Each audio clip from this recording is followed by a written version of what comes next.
жылдан бері Алматы облысының әкімі Үмбет Шербековтің бастамасымен Талдықорған қаласында, яғни облыс орталығында ауданда мәдениет күндері жалғасып жатыр. Осы қыркүйек айының 19-ында ауданда осы Жамбыл ауданы мәдениетімен жабылады. Осы биылғы жылы соған біз қазір жан-жақты дайындық жүргізіп жатырмыз.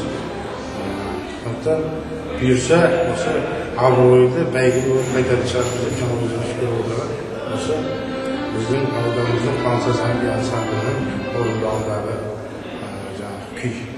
Бұл Француз ансамблі осыдан 20 жылдан құрылған, қазір халық атағы бар. Біздің мәдениет бөлімінде қазір екі халықтық атағы бар ансамбль жұмыс істейді.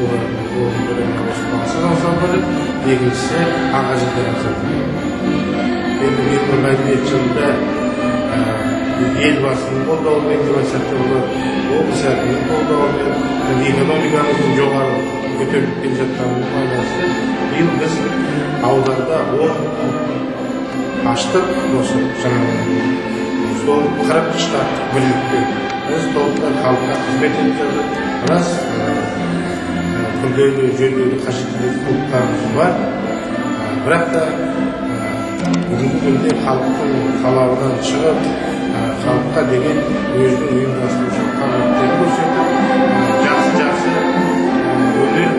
өнерпаздар дайындап, осыларды бәйге алып келе жатыр.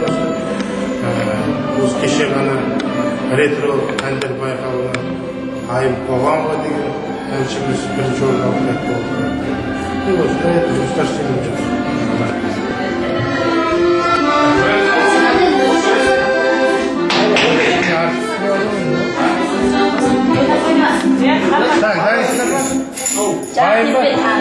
Ayman. Ayman.